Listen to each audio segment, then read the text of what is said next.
Practice the exercises slowly at first, and to see the music notation and find more detailed text explanations, you'll find this lesson on drummagazine.com. Hey, welcome to our 5-stroke roll drill. We're going to combine closed rolls with open rolls and bring them around the drum set. Part 1, we're going to work it on the pad, and the conclusion, we'll bring it around the drum set. Let's check it out. There's 2 exercises that you'll see written down there. But before we do those exercises, I just want to explain my approach to the closed roll and my approach to the open roll. Now, closed roll, the way I approach a closed roll is I stay really loose and relaxed, and I just let the stick buzz.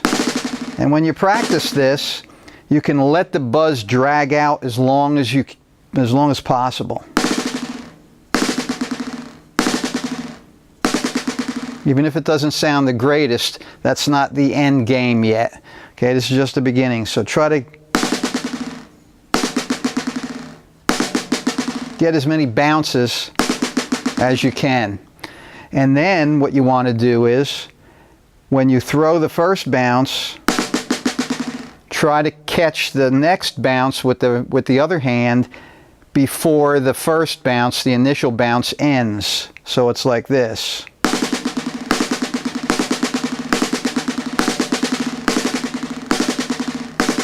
That'll teach you to overlap the closed rolls. And then as you gain speed with that, you get it so it sounds more like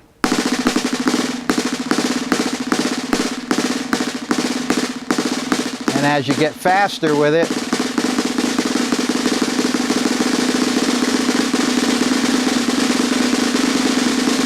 you can bring it down soft.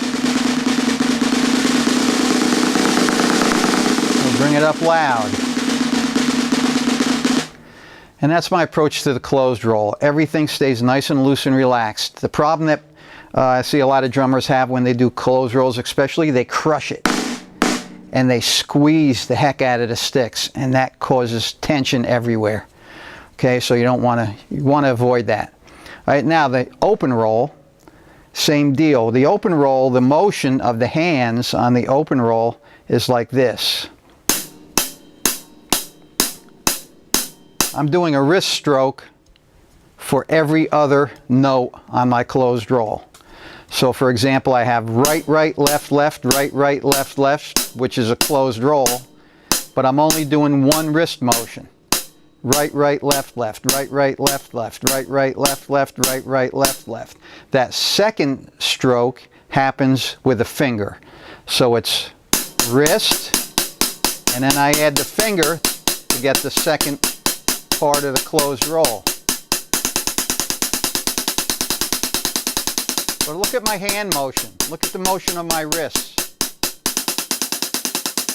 Whether I'm playing just this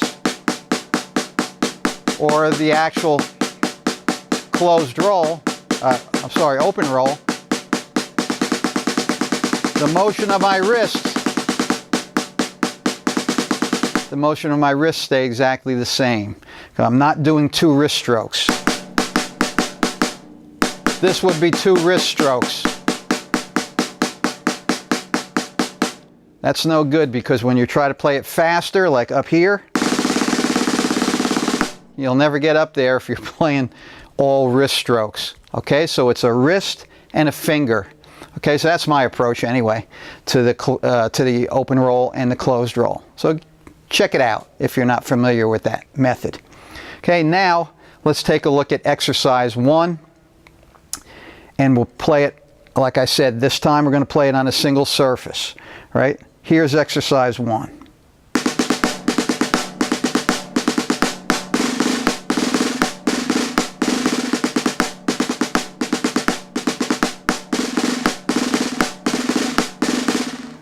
Okay, now the trouble spot in exercise 1 is going to be where the open roll meets the closed roll, or the closed roll meets the open roll, however you want to look at it.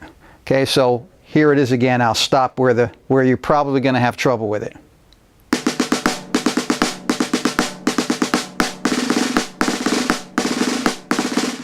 right there. Okay, so it's the last beat of the second measure into the first beat of the first measure. So we have, that's the pattern. And the reason that'll give you trouble as you start to play it, not at this slow tempo, but as you start to play it faster, is because you're going from the closed roll into the open roll. And a lot of drummers won't play that cleanly. So what I suggest you do is just practice that slow.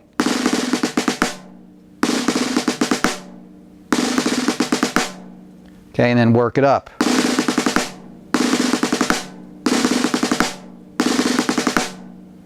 Okay, and then practice it starting out with a left-hand lead.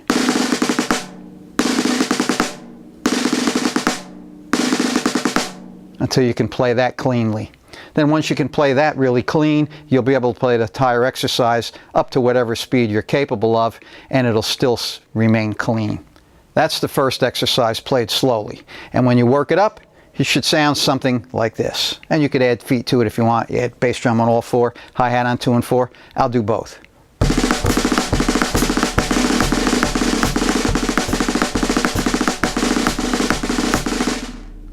Yeah, you can work it up faster, whatever speed you're capable of. But remember, go for that control speed. That control speed means that's a speed that you can play it at and stay clean. Okay, just below the speed where it starts to break up. That's your control speed. Always work on your control speed and then try to kick the metronome up from there. Right? So, a little faster, sound like this.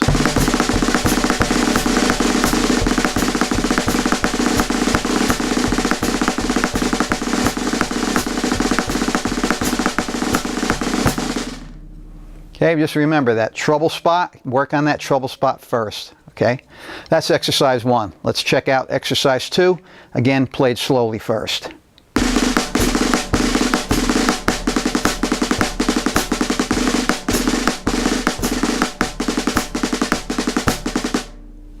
Okay, now the treble spot here is going to be right here.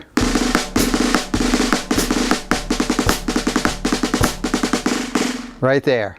Okay, the last measure of the second bar, the last beat of the second bar, fourth beat of the second bar, and the first beat of the first bar. That's where you're going to have trouble because you're going from, again, you're going from here, you're going from the open roll into the closed roll. Just the opposite of the prior exercise, okay? That's what you want to work on.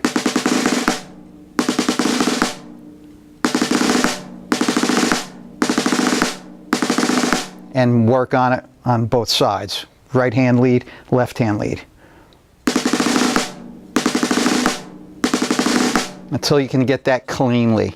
Okay, once you can get that really clean, then you'll have no problem playing the exercise all the way through. Okay, then the third thing I want you to work on, once you get those exercises separately, down really good separately, I'd like you to play it from one exercise right through to the next and back to the beginning again. So it should sound like this.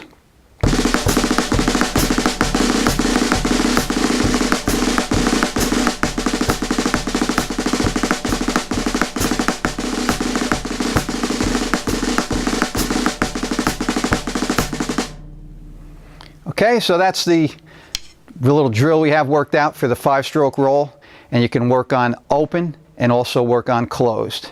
Okay, so next time, work on that for this time. Practice it really slowly. Again, just like we always do, everything slow and work it up, gradually. Okay, work on that till next time, and next time we're going to work that around the drum set.